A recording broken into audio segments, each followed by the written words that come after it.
हिंदी साहित्य की रीतिकाल के कुछ ऐसे महत्वपूर्ण प्रश्न हैं जो हर बार परीक्षाओं में पूछे जाते हैं। चाहे वो आपका कोई भी कंपटीशन एग्ज़ाम हो या फिर आपके कॉलेज के जो एग्ज़ाम होते हैं, उन सभी में ये प्रश्न भरपूर मात्रा में पूछे जाते हैं।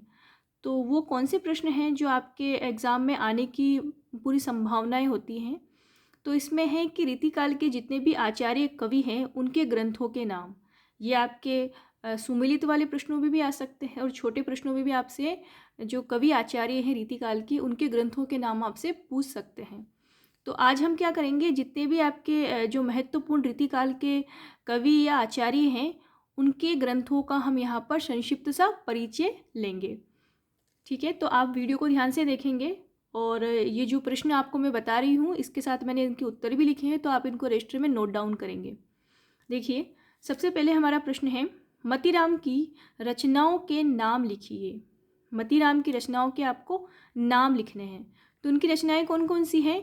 फूल मंजरी, ललित ललाम, रसराज, मतीराम सतसई, अलंकार पंचाशिका, व्रत कौमुदी, लक्षण श्रृंगार, साहित्य सार। ठीक है, अब फूल मंजरी में क्या है? फूल मंजरी में किस चीज़ का वर्णन मिलता है? तो नाम से आपको लग रहा होगा कि फूल मंजरी यानी कि इसमें फूलों का वर्णन है। इसमें विभिन्न प्रकार के जो फूल हैं उनका इसमें वर्णन किया गया है और फूलों के जो नामाधार हैं उसके आधार पर नायिकाओं का वर्णन मिलता है। और जो फूल मंजरी है ये जहांगीर के शासनकाल में लिखी गई रचना है। किसने लिखी है? मतीराम ने। तो फूल मंजरी में किसका वर्णन मिलता है? फूलों का वर्णन मिलता है। इसके अतिरिक्त आपके ललित ललाम और रसराज, जो इनकी ललित ललाम है और रसराज, ये दोनों रचनाएं इनकी प्रसिद्धि का आधार है। किसकी प्रसिद्धि का आधार है? मतीराम की। मतीराम की दो रचनाएं ललित ललाम और रसराज इनकी प्रसिद्धि का आधार है। तो जो आपके ललित ललाम है इसमें किसका वर्णन मिलता है? तो इसमें विभिन्न प्रकार के अलंकारों का वर्णन मिलता है और इसमें ललित ललाम के अंदर जो बूंदी नरेश हैं भाव सिंह, उनके आश्रय में ये लिखा गया है और इसमें अलंकारों का वर्णन मिलता है। ठीक है, इसी प्रकार से रसराज जो इनका ग्रंथ है इसमें श्रृंगार रस के संयोग और वियोग पक्ष का वर्णन मिलता है। ये तीनों ग्रंथ हमने देख लिए। अगला है इनका मतीराम सतसई। तो आपने देखा होगा कि बिहारी सतसई बिहारी की रचना है, तो उसमें नीति के, श्रृंगार के, भक्ति के इस प्रकार के दोहे मिलते हैं। उसी प्रकार से मतीराम सतसई में भी नीतिपरक दोहे मिलते हैं। यथार्थ जो जीवन की यथार्थ स्थिति है उससे संबंधित इसमें दोहे मिलते हैं। अलंकार पंचाशिका, अलंकार पंचाशिका में अलंकारों का वर्णन है। व्रत कौमुदी, लक्षण ग्रंथ श्रृंगार और साहित्य सार। इसी प्रकार से जो व्रत कौमुदी है ये क्या है? इनका पिंगल ग्रंथ है। इसमें जो पिंगल छंद है उसके अनेक प्रकार के लक्षण हमें यहाँ पर मिलते हैं। ठीक है, अगला आपका प्रश्न है,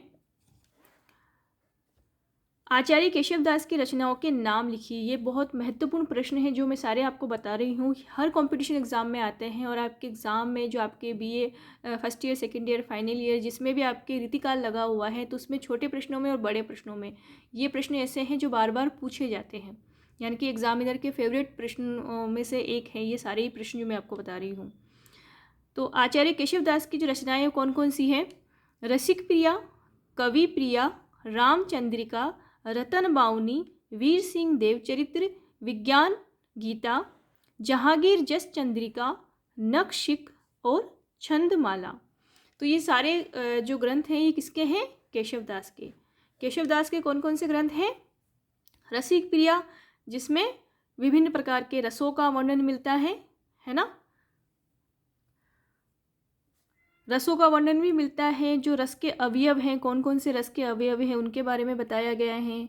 इस प्रकार से जो कवि प्रिया है इसमें नायक नायिका भेद का वर्णन मिलता है।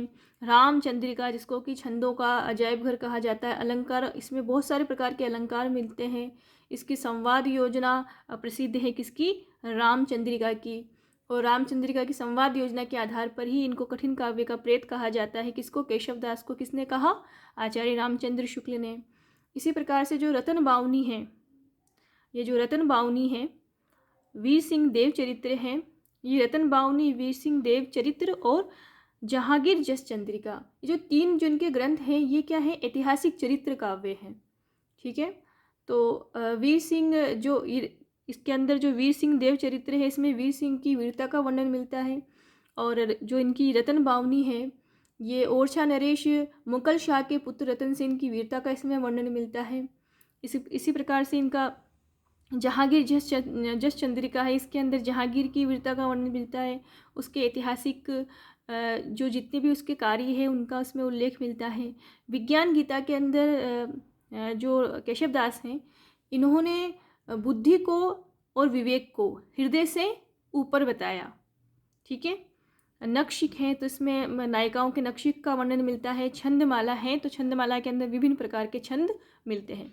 तो इस प्रकार से हम वापस इसको एक बार रिवाइज करते हैं कि केशव दास की रचनाएं कौन कौन सी हैं। रसिक प्रिया, कवि प्रिया, रामचंद्रिका, रतन बाउनी, वीर सिंह देव चरित्र, विज्ञान गीता, जहांगीर जस चंद्रिका, नखशिख और छंदमाला।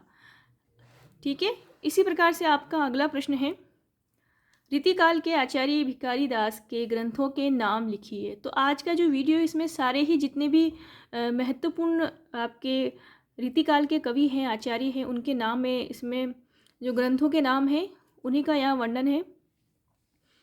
देखिए, जो भिखारी दास हैं इनके कौन कौन से ग्रंथ हैं।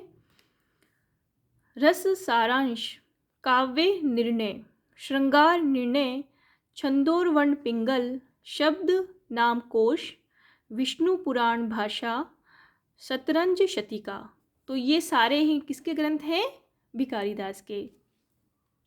तो ये आप सभी जानते होंगे कि जो भिखारी दास हैं ये सर्वांग निरूपक आचार्य हैं। रीतिकाल के सर्वांग निरूपण जो आचार्य हैं वो कहलाते हैं कौन? भिखारी दास। ठीक है। तो भिखारी दास के जो ग्रंथ है, इसमें जैसे जो रस सारांश है, इसमें किस चीज़ का वर्णन किया गया? तो रस सारांश के अंदर किस चीज़ का वर्णन मिलता है? इनके श्रृंगार का, है ना, नायक नायिका भेद का इसमें वर्णन मिलता है। इसी प्रकार से काव्य निर्णय भी इनकी प्रसिद्धि का आधार माना जाता है। किसकी? भिखारी दास की। तो काव्य निर्णय है, तो काव्य निर्णय में आखिर मिलता किसका वर्णन है? तो ये हम देख लेते हैं। तो ये आपको ज्ञात होगा कि काव्य निर्णय भिखारी दास का सर्वांग निरूपक ग्रंथ है।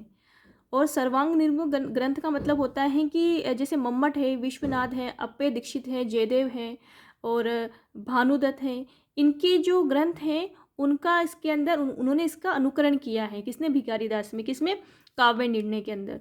तो काव्य निर्णय के अंदर मूल रूप से किस बात का इसमें उल्लेख किया गया है? काव्य प्रयोजनों का, काव्य हेतुओं का, काव्य दोष और काव्य का स्वरूप, उत्तम काव्य किस प्रकार से हो, शब्द शक्ति और रस की सामग्री, शब्दालंकार, अर्थालंकार, इस प्रकार के जो गुण हैं काव्य के, वो सारे आपको काव्य निर्णय में मिलेंगे। किस ग्रंथ में मिलेंगे? काव्य निर्णय में मिलेंगे। और काव्य निर्णय किसका ग्रंथ है? भिखारी दास का। और किस प्रकार का ग्रंथ है ये? सर्वांग निरूपक ग्रंथ है। ठीक है। और इसी ग्रंथ के आधार पर भिखारी दास को आचार्यत्व की उपाधि मिली है। मतलब यही ग्रंथ है जिसके आधार पर हम कहते हैं कि भिखारी दास आचार्य कवि हैं। कौन से समय के? रीतिकाल के और रीतिबद्ध काव्यधारा के कवि हैं। इसी प्रकार से जो श्रृंगार निर्णय है, इसमें भी श्रृंगार के या फिर काव्य के जो अवयव है उनका वर्णन मिलता है। छंदोर वर्ण पिंगल, छंदोर वर्ण पिंगल के अंदर भिखारी दास ने संस्कृत के, प्राकृत के तथा ब्रज भाषा में जो लिखे गए छंद विवेचन हैं उससे संबंधित इसमें संकलित हैं चीज़ें। यानी कि संस्कृत, प्राकृत, ब्रज भाषा में लिखे गए छंदों का इसमें विवेचन मिलता है। किसमें? छंदोर वर्ण पिंगल में। इसी प्रकार से इनका शब्द नाम कोश है। शब्द नाम कोश में यानी कि ये जो तीनों ग्रंथ हैं, शब्द नाम कोश, विष्णु पुराण और शतरंज शतिका।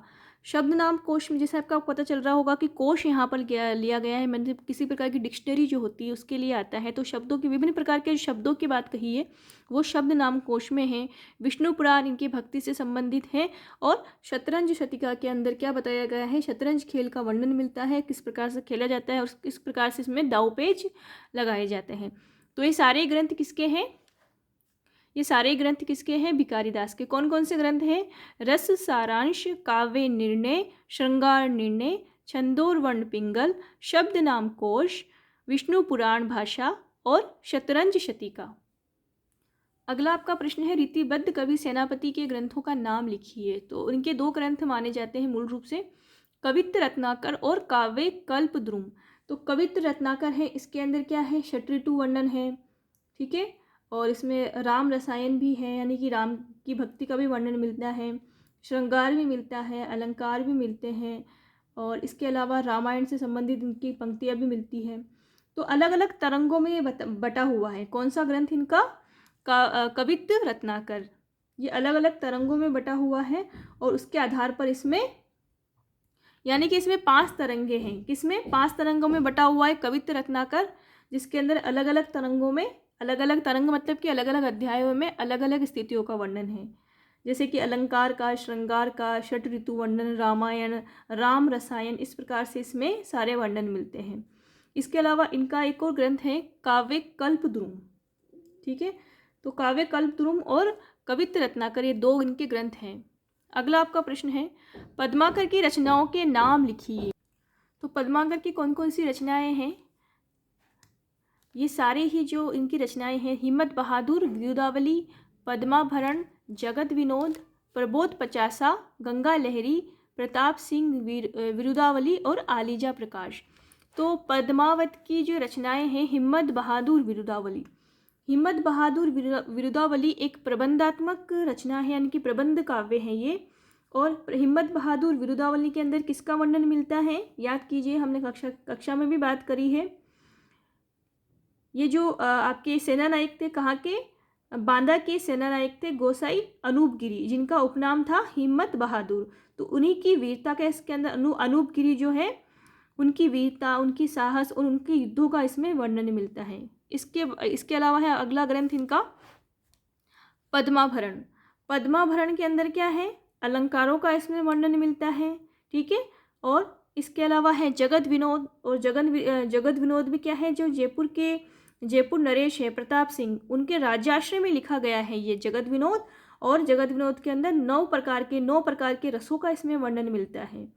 ठीक है, इसके अलावा जगत विनोद में नायक नायिका भेद मिलता है, और इसमें षट ऋतु वर्णन मिलता है। जो श्रृंगार के जो अलग अलग अनुभव हैं, उनका इसमें वर्णन मिलता है।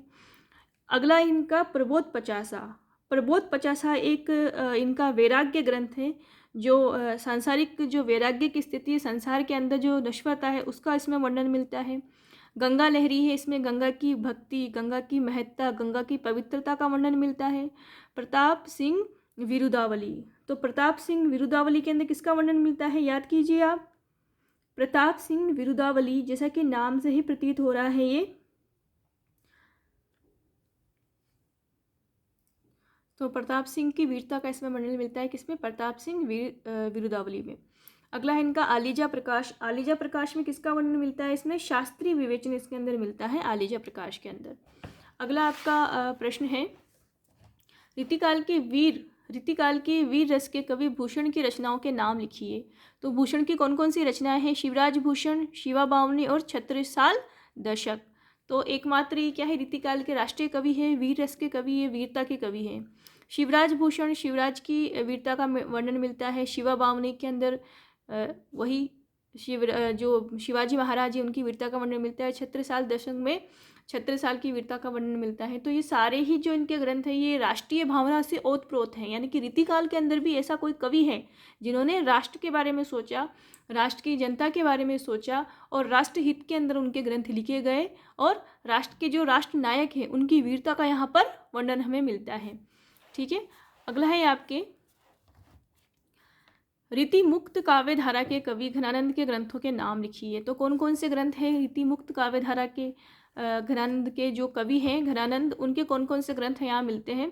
सुजान सागर, सुजान हित प्रबंध, वियोग बेली, इश्क लता, प्रीति पावस, प्रेम सरोवर, प्रेम पत्रिका, प्रेम पहेली, प्रेम पद्धति, घन आनंद कवित्त, रस केलीवली, कोकसार, जमुना जस और कृपाकंद निकंद।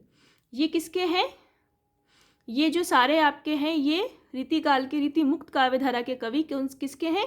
घनानंद के हैं। ठीक है, अगला आपका है, तो इन सारे प्रश्नों को आप अपने रजिस्टर में नोट डाउन करेंगे, क्योंकि इनके जो ग्रंथों के नाम हैं वही महत्वपूर्ण होते हैं। अगर आप किसी कंपटीशन के एग्ज़ाम की तैयारी कर रहे हैं, तो उसमें सुमेलित करवाने वाले में या फिर आपके 4 ऑप्शन दे देंगे, उसमें से आपको 1 निकालना है, या फिर 4 दे देंगे, उसमें से आपको 1 गलत निकालना है। और आपके एग्ज़ाम में जो आपके डिटेल में जो एग्ज़ाम होते हैं BA के, MA के, उसके अंदर भी आपके इस प्रकार के जो इनके नाम होते हैं, रचनाकारों के यानी कि कवि जो आचार्य हैं उनके नाम होते हैं वो आपको याद होने चाहिए। रीतिकाल के आचार्य महाकवि देव की रचनाओं के नाम लिखिए। तो कौन कौन सी रचनाएं हैं इनकी? भाव विलास हैं, अष्टयाम है, भवानी विलास हैं, कुशल विलास है, देव चरित्र है, जाति विलास है, प्रेम तरंग है, राम विलास है, प्रेम चंद्रिका है, सुजान विनोद है, काव्य रसायन है, सुख सागर तरंग है, राग रत्नाकर है, देव शतक है और देव माया प्रपंच है। तो महाकवि जो देव हैं यानी कि रीतिकाल के रीतिबद्ध काव्य धारा के कवि है देव, और इन्हीं को हम महाकवि देव भी कहते हैं और कवि देव भी कहते हैं। तो कौन कौन से ग्रंथ हैं वापस देख लेते हैं। भाव विलास, अष्टयाम, भवानी विलास, कुशल विलास, देव चरित्र, जाति विलास, प्रेम तरंग, रस विलास, प्रेम चंद्रिका, सुजान विनोद, काव्य रसायन, सुख सागर तरंग, राग रत्नाकर, देव शतक और देव माया प्रपंच। तो इस प्रकार से आपके जो रीतिकाल के जो महत्वपूर्ण कवि हैं वो सारे आपके इसके अंदर आ गए हैं। एक प्रश्न आप सबके लिए हैं कि रीतिकाल के रीति सिद्ध काव्य धारा के जो कवि है बिहारी, उनकी एकमात्र रचना का आपको नाम बताना है। आप हमें कमेंट करके बताइएगा कि बिहारी की कौन सी एकमात्र रचना है जो उनकी प्रसिद्धि का आधार है। रीति सिद्ध काव्य धारा के कवि है बिहारी, तो उनकी रचना का आपको नाम कमेंट करके बताना है।